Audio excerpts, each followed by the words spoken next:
Hey guys, what's going on?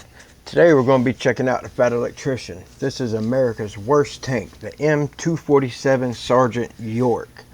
Guys, if you would, please, in the comments, will you just let me know what it is you would like for me to react to, and I will hop right on that. I will be dropping more videos daily. I'm trying my best to get it to where this is what I do on a daily basis, is drop videos. I hope you're all doing well. Let's go ahead and hop into it, guys. Well, this is definitely one of the tanks of all time. Today we're talking about the M247 Sergeant York. For all intents and purposes, it is a futuristic anti-aircraft tank. It kind of reminds me of a tank that they got in Ukraine right now, except for the turrets on it are more spaced out, but they both are anti-aircraft. You're so dumb, it's not a tank, it's a SPAG, a self-propelled anti-aircraft gun. Well, see, I mean, I don't know how they classify things. If it's got tracks on it, I usually consider it more of a tank. Otherwise, it's kind of like a tractor, because that's exactly what made tanks, was tractors, you know.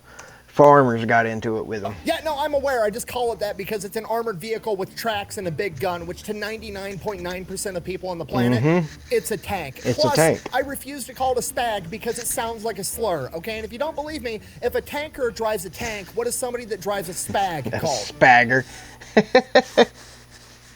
Now go call somebody that in public and see if you get slapped, all right? Just make it easy for everybody. Call it a tank. Anyways, the Sergeant York is an anti-aircraft tank equipped with two 40mm. I know he catches, well, supposedly everyone pretty much catches crap on the internet because of people's comments. There's always some moron somewhere that's got something to say, but I know he gets a lot from the communists and all them. Millimeter Bofors capable of firing 240 rounds per minute. It's capable of firing a variety of different rounds, including a proximity fuse version, which we covered a couple of weeks ago. And if you watched that video, you would know that 240 proximity fuse rounds coming at you would be a pretty formidable opponent for any airborne adversary. But it gets better, because the Sergeant York is going to be equipped with a state-of-the-art radar system capable of tracking up to 48 different targets at any given moment. And see, oh, I don't know if he's already said what year this was made, but either way, just the fact that it can detect 48 different targets and decide which one is the most crucial is automatically insane. Prioritizing which target is the biggest threat, and then it was going to send the signals to the turret to auto track and lock onto that target, and all the gunner has to do is pull the trigger. Okay, if you're not picking up what I'm putting down, I'm trying to... That's insane technology to me today, because, like, dude, just the simple fact of how they're sending something up to a satellite that comes back down and turns into a picture blows my mind, because I don't know nothing about that. I am an electrician, but as far as turning what I'm watching from a satellite through midair, that just boggles my brain. I'm trying to tell you that America tried to create an anti-aircraft tank that was running on an aimbot. Okay, the key word here being trying, because that's not quite exactly what happened, but we're going to get into that right after a word from our sponsor. This video is brought to you by well, if it's America's worst tank, then I'm assuming they didn't make a whole lot of them, and if they did, they're not around. But I was going to say, I wonder how they do against drones, because that's what they're repurposing the ones over in Ukraine from all the countries over there. They're repurposing them to take out drones. Conflict of Nations, a free online PvP military-based strategy game. It is a World War III type scenario where you can pick your favorite country, or you can pick a state inside of the United States, because let's face it, that's the only way it's going to be fair to everybody else. Personally, I like to play Iowa for obvious reasons, and every single time my first order of business is attacking cold California. I mean, Diet Canada. I mean... Minnesota. Once we turn Minnesota into Upper Iowa, I would usually turn my sights directly to Canada, but let's face it, at this day and age, Kendrick Lamar and the U.S. hockey team has already done that for me. Let me hear you say, now remember, this is a strategy-based game. You can be diplomatic, form an alliance, and work together. I will say, that song does get stuck in your head so easily. I mean, you could. I'm not just gonna, the chorus. I'm gonna build up my army with tanks, jets, and nuclear submarines and turn my sights to Nebraska and prove once and for all that our corn is better. And I know what you're thinking. How on earth are nuclear submarines going to help in a battle between Nebraska and Iowa? They're not, but they're also cool, so shut up. Anyways, if you want to give it a try, it's available. I will say, you know, he does make his ads. He makes them interesting. He integrates them and usually has some kind of comedic form to them.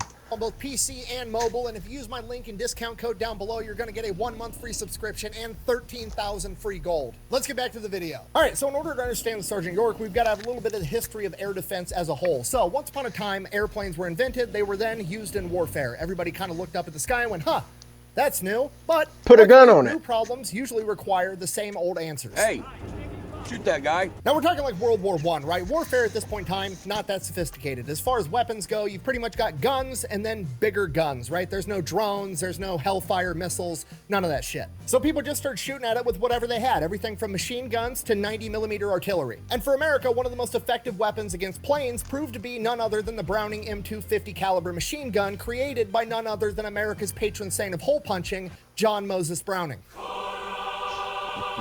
Now, does that seem a little crude by today's standard, where we have specialized missiles and ammunition that know where the plane's at and blow up and track down the aircraft and blow it out of the sky? Absolutely, but it's perfect because it follows the KISS principle, right? What's the problem? Fast-moving planes are hard to hit. Cool, let's just shoot at it a lot with a machine gun. We'll hit it eventually. It's accuracy by volume. So World War II rolls around. Planes get even faster. What do? We just shoot at it even more. You know what shoots more bullets than a single Browning M250 caliber machine gun? 4 Browning 50 caliber machine guns operating off of 1 trigger inside of the M45 quad mount. Okay, this thing was like Frank's Red Hot, all right? We put that shit on everything. We were putting it on trucks, on armored personnel carriers. We had trailers that we'd pull behind the Jeeps. It was everywhere. And the cool part about this, other than the fact that it's 4 50 caliber machine guns, is while it may not be the best thing around for shooting a plane out of the air for that very narrow application, it was a really good option for pretty much any problem that you could run into on the back. I was gonna say, if those turrets can aim straight, I'd hate to be in front of it anywhere. Battlefield, right? You've got 4 50 caliber machine guns pointed up at the sky looking for enemy planes. There's no enemy planes, but there's a bunch of enemy soldiers over there. Oh, there were a bunch of enemy soldiers over there. And that's why the M45 quad mount stood the test of time, because we were still slapping this thing on the back of trucks during Vietnam. We weren't really shooting down a lot of planes with it, but you know what? Every time the trees started speaking, John Moses Browning had something to say back. Did you chop down this tree? No. Seeing how effective this was, the American government was like, you know, it'd be cooler than 450 calibers on the back of a truck if we took even bigger machine guns and stuck them on top of a fucking tank. So they took an M24 Chaffee tank, took the turret off, slapped 2 40mm Bofors on it, and created the infamous M42 Duster. And they used it for pretty much the same thing, mobile deforestation. They would roll up with an M42 Duster, and they had a gigantic spotlight, and whenever they heard something, they would just blast the giant spotlight out into the woods and just mow everything down so the enemy was blinded by the light. Now, if you were hunting deer, would spotlighting like that be illegal? Depending on where you live, more than likely. It However, would be here. We're not hunting deer, this is war, and as you all know, it's never a war crime the first time. So the M42 Duster becomes absolutely legendary among the men that use it in Vietnam. Time passes, we need to keep improving. Unfortunately, missile technology still not doing that great, so the best option we have is still accuracy by volume. How do we keep improving upon what we've already done? Let's get an even bigger gun. So they created one of my favorite vehicles of all time, the Vigilante. They took an M113 armored personnel carrier and slapped the biggest Gatling gun ever made on top of it. Now, does that make it better? No, it doesn't. But it does make it way more scary. Could you imagine being held up in a building and you're like, oh, the Americans are here, and then they pull up with that monstrosity and a guy flips a switch and all those barrels start spinning right before that thing starts pissing 3,037mm rounds per minute at your building? Buh! Sounds like just a bunch of wasted ammunition to me. Buh! Yeah, and this is America. We don't run out of bullets, we run out of bad guys, homie. You have 2 options in life, really. You can A, run out of ammunition, or B, be $20 trillion in debt. Go ahead and ask the Americans which one they picked. Guns. Yeah, and the interesting thing is, I've heard recently in the past, like, I don't know, month, that America has spent $21 trillion building underground cities for the rich and elite. So $21 trillion of our debt can be thanks to the elites trying to cover themselves. It's not for us. But what happens when a toilet gets clogged or your light doesn't work? You got a bunch of rich idiots standing there with their hands just like, I don't know what to do.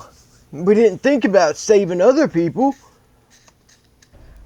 Lots of guns. Then the US government came to the conclusion that missiles were going to be the way of the future, so they retired the Vigilante and replaced it with the Mauler, which was going to be an armored personnel carrier that carried a missile launcher that would fire anti-aircraft missiles. And to be honest with you, it kind of sucked for multiple reasons. One, missile technology still not that good at the time, so it wasn't very good at its job at shooting down enemy aircrafts. And then on top of it, it's a bunch of anti-aircraft missiles. It's not a giant machine gun that you can just aim at literally anything that's upsetting you. So the US government realizes, well, this isn't working. They look around and they're like, well, what do we do have that is working? And the only thing that's kind of working is the M42 Duster, still putting in work until 1988. So they say, all right, accuracy by volume it is. They take the M42 Duster and the Vigilante, they kind of merge them together, and they create the VADS, the Vulcan Air Defense System, my favorite anti-aircraft weapon of all time.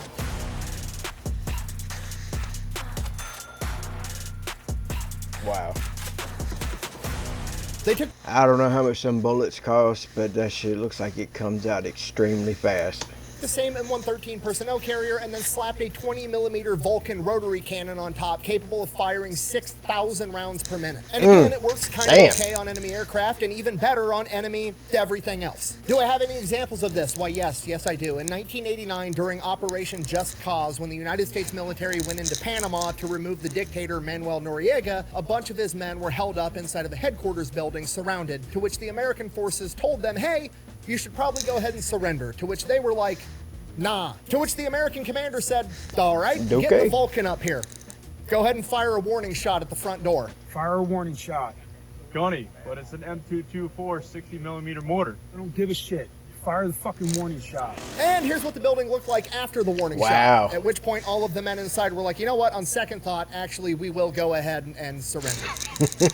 The end. At this point, the problem now is that attack helicopters are a thing. Like the Soviet Union has the Mi-24 Hind, and there's a new tactic that's been developed called pop-up. Basically, an attack helicopter would fly native the earth, very close to the ground, hiding behind trees and other terrain features until it got close enough to your troops, and then it would just pop up, and it would fire a missile, hop back down, and dip. By the time you realized you were getting shot at, the enemy was already gone, meaning that this weapon system was basically useless against this tactic, so America had to come up with a new weapon to counter this. So again, they look around at what's working. We've got the VADS. The VADS is working pretty good. Why isn't it working here? Well, it can't target and aim at the helicopter fast enough to respond before the helicopter fires its missile and takes off. So what if we made an anti-aircraft tank with big machine guns that had some super smart radar that would be able to sense the helicopter coming from miles away and just track it, and then the second it popped up, it would shoot it down before it could shoot at us? Sounds like a good idea. Let's put together a bid packet and then let people design one and see what they come up with. So they put together the criteria of what they're looking for. They're looking for a new anti-aircraft tank that's capable of keeping up with the M1 Abrams so it can protect them, and it needs to be able to use its radar systems to track up to 48 different targets at any given time, automatically prioritizing the most important target and auto-tracking that target. And then when it does fire, it needs to have up to a 50% hit rate from up to 2 miles away. Now, that sounds pretty cool, but it is a pretty big undertaking. Like, that's a big ask for the technology at the time. Okay, if you're not picking up what I'm putting down, what I'm trying to tell you is they basically have two different strategies for air defense at the time. Okay, we have the keep it simple, stupid method. Okay, let's get a big machine gun and shoot a lot of bullets till we hit the target. Okay, and it's really convenient because not only is it good for shooting down planes, machine guns work on pretty much everything, so it's a very versatile weapon. And then we have the cutting edge technology option, you know, things like missiles. Historically, they haven't worked that great up until this point because, well, missile technology just isn't that good. But the technology's gonna get better eventually, right? But even then, the problem still remains that you now have a big weapon system with a very, very specific, narrow skill set that it needs to be used in, right? If you have a fucking tank that shoots anti-aircraft missiles and you're in a firefight with 300 guys on the ground, it's not really that helpful. So what if we merged the two together? What if we took the desired accuracy of a missile and then applied it to a couple of giant machine guns? Basically, what if we stuck an aimbot inside of the M42 Duster? It would be the perfect weapon. So they have the perfect plan. They have the perfect vision. The only problem is this is a pretty big ask for the technology of the late 1970s, early 1980s. So obviously, we're just going to let the engineers with the military contractors do their thing and build the weapon the way we want it. No,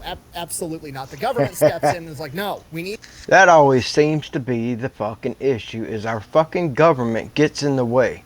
Our government cuts things that could have been great and push things that are stupid, just like electric vehicles.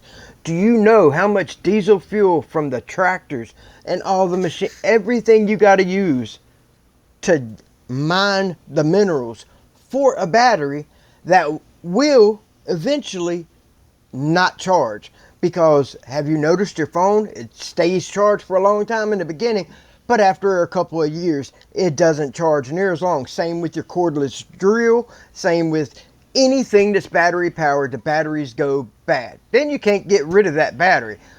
And on top of that, I worked for a company. This is what they had planned to do. They had 9 scheduled for the country, but I know they were working on one, and now that the EVs have pretty much started to fall off, but they were going to build a football field size stadium. They're going to build that. It's going to be battery banks. Well, I worked at the place that built the generators that ran off of diesel fuel to recharge those battery banks so people could plug their cars into. That is how they were going to make it to where people could charge their cars. They were going to have these huge places that ran off of diesel fuel to charge one big battery that would then send that battery power out to locations to get your car charged. To me, that just sounds like you're using fossil fuel still. You're not, like, you need to design a car that is all solar panel that auto charges the battery. But then the government doesn't get any of your money. So why would the government do it? Go figure. We need to cobble this thing together with a bunch of old shit that we've got laying around. My offer is this. Nothing. This new super advanced anti-aircraft tank needs to be made out of the hull of an old Patton tank from World War II. In addition to that, instead of developing a new radar specifically designed for this mission set, I want you to just take a radar out of an F-16, you know, the radar for a fighter jet. Why would you take the radar out of an airplane? I get it, but you're on the ground. Using a radar from a plane cannot be the exact same as using something. There's no way. That's used to operating in open airspace with no objects there you around go. it whatsoever. Yeah, I want. That's what I was trying to get at, because a tank might have a tree here, a building there, a car down there. An airplane doesn't. You to take that radar, shove it in this thing that's sitting on the ground, surrounded by other solid objects to fuck with the radar and just make it work. So 5 contractors get selected. Sperry, the same guys that made the Vigilante, Raytheon, General Dynamics, Ford Aerospace, and General Electric all get to work on making a prototype. In the meantime, is Ford Aerospace still around? I don't think I've heard of them recently anyway. I was just curious. we got to come up with a cool name, right? Okay, it's going to be this super badass state-of-the-art tank. It's going to be just like this expert marksman with an aimbot inside of it that's capable of shooting and auto-tracking anything. What should we name it after?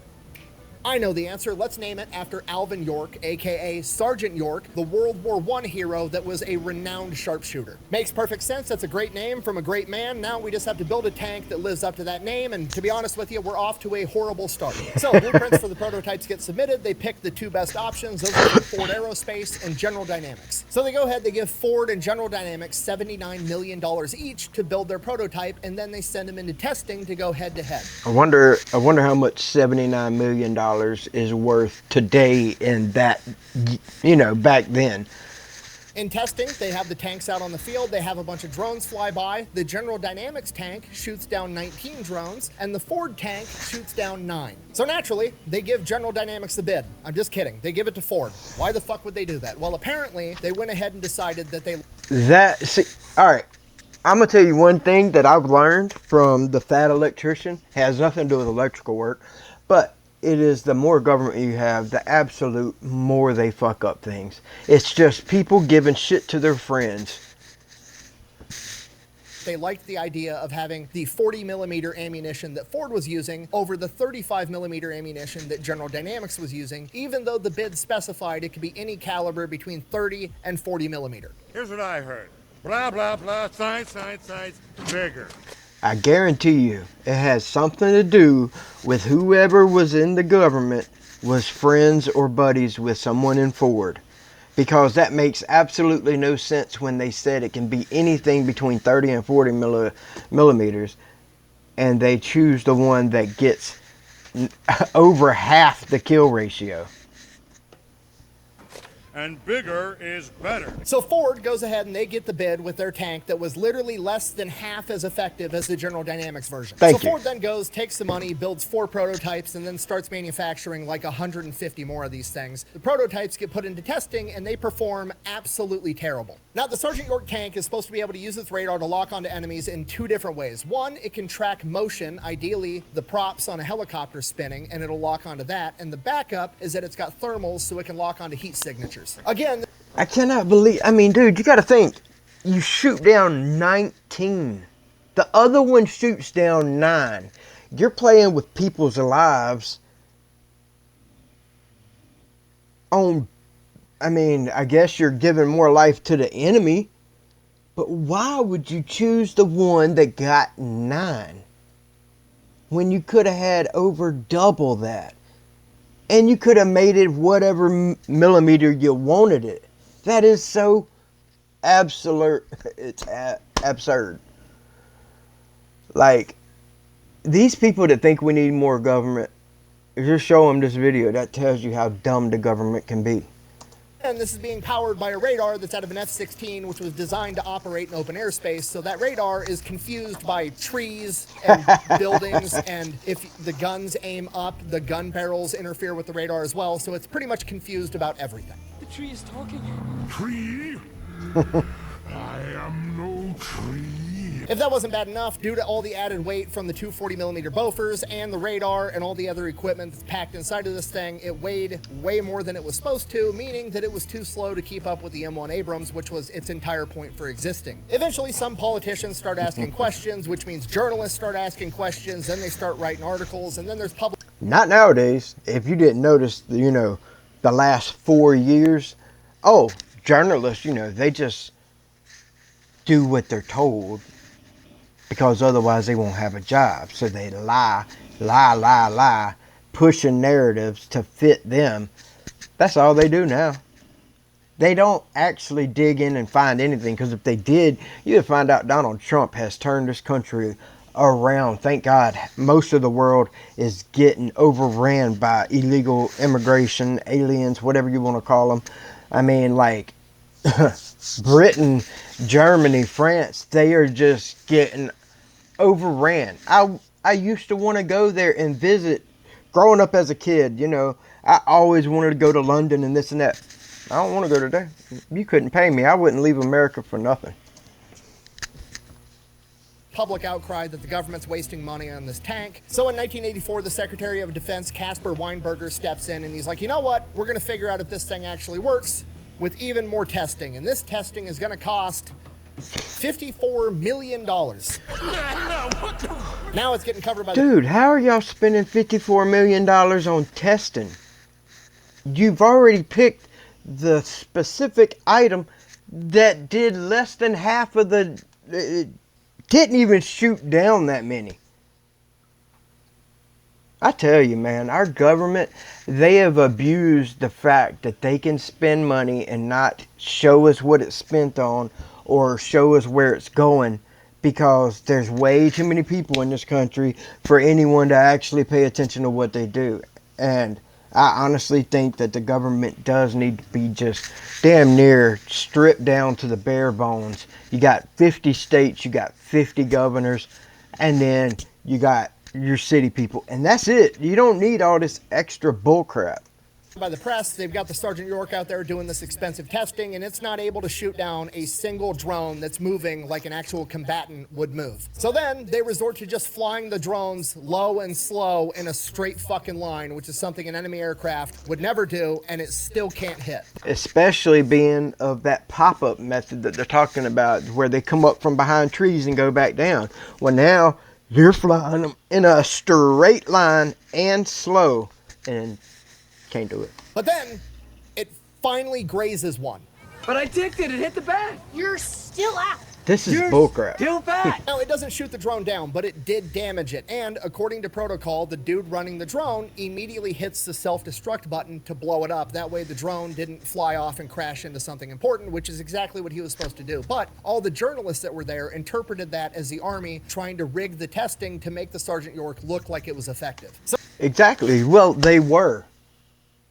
Because if they wasn't, then they would have picked the other tank.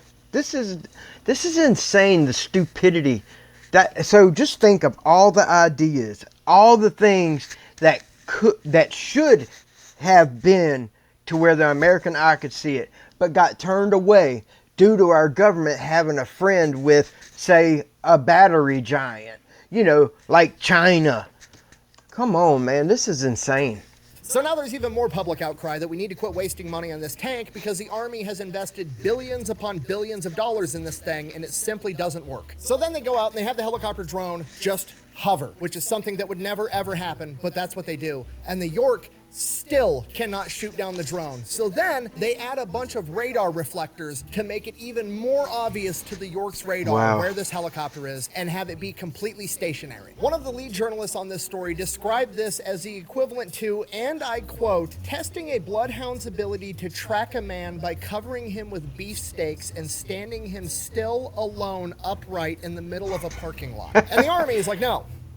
It works. It works and it's awesome. You know what we're going to do? Let's go. We're going to have a bunch of British officers and Australian high-ranking officers and Congress people that doubt us and bring them out to the field, and we're going to put on a demonstration and show them how awesome this thing is. And you know what? While we're at it, you know who else would love to see how effective this tank is? Alvin York's widow, who is 82 years old. We should bring her out here with Congress and show off the awesome tank that we named after her husband. So that's what they do. They go out to the training field, they get a nice set of aluminum bleachers, the ones that burn your ass every time you go to your nephew's Little League game, those ones, and they set them out there. They get Congress, a bunch of high-ranking foreign military guys, and Alvin York's widow sitting out there looking at the Sergeant York on the practice field, and the only thing in eyesight is the latrine. The demonstration kicks off, the first drones flying. Oh, I already see where this is going, because he just said the bleachers that get extremely hot from the sun. Oh, wow.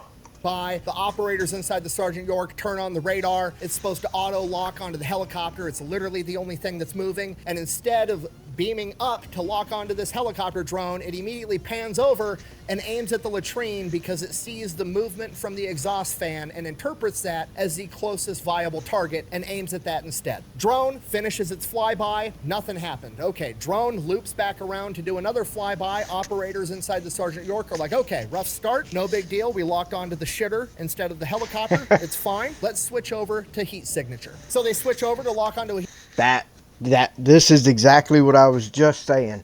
I have a feeling I know what this is going to lock onto. If it just locked on to the shitter due to an exhaust fan, now they're going to put it on heat signature, sun, reflection, heat that burns your ass. Everything he just said, he was, what is it called? Oh man, it's left my brain. It's when you foretell something. I don't know. Anyway, go ahead. To a heat signature, and it does exactly what it was programmed to do. It locks on to the closest heat signature, which is not the helicopter, it's the hot-ass bleachers with all the congressional members and Alvin York's widow on it. So now Congress and Alvin York's widow. That worked great. Now, these Congress members should let this thing continue running, and they should be shot at. Just get Miss York off of that, because she don't need to see that or be in it. We're looking down the barrels of two 40mm Bofors, at which point everybody begins running and jumping off of these bleachers for obvious reasons. Some of the and she's almost 90, and y'all got her running? Yeah, this is messed up. Congress people and military officers get hurt, they twist their ankles, whatever, and obviously this ends up being the end of the Sergeant York program, and it is considered a gigantic failure. Yeah. It started off with the government being involved. Then it started off by the government's choice to pick the item that shot down 9. Not 19, 9. My name out your mouth. Today, there's only a couple left in existence. There's one in the Alvin York Historical Park in Tennessee, and the other one is inside of the Air Defense Training Facility at Fort Sill, both of which stand as gigantic 54-ton, $8 billion examples of you should probably just follow the KISS principle and keep it simple, stupid. Speaking of the Air Defense Training Facility, I do have to give a special thank you to Corey, the curator of that facility, and Fort Sill as a whole for letting me and my friend Ethan, Mr. Habitual Line Crosser here on YouTube, to come on to Post and get an exclusive tour for our new Pepperbox exclusive TV show, Habitually Fat. That tour is where I got a lot of this information, and we filmed the entire thing, and that is our first episode ever, and it is up on Pepperbox right now if you wanted to go check it out. Aircraft circles back around. Now we're using the heat seeking option. And so this thing again, switch the system on, everything checks out immediately. We pick up 2 targets. Now the catch is we've got an aircraft inbound, but we've also set up some nice aluminum bleachers off here, off to the side, and it begins to track on those aluminum bleachers. And Congress finds themselves looking down the barrels of 2 hot 40 millimeters. At that point, basically, they jump off of the bleachers. You get sprained ankles. When you hurt Congress, that's going to be the end of your program. It worked perfect. Why are they mad? It worked perfectly, just not on the The shit house way- and the politicians. It's perfect. It's a perfect machine. It hates piles of shit. It's awesome. This is my new favorite tank. Other than that, thank you for watching. Best way to support the channel is go buy some merch over at thefatelectrician.com. Quack bang out. All right, guys, that's it for this one, man. Please let me know what you'd like for me to react to. I'll have the link and everything down in the description. Go check out the Fat Electrician, subscribe to him. Anyhow, guys, I will see y'all on the next one.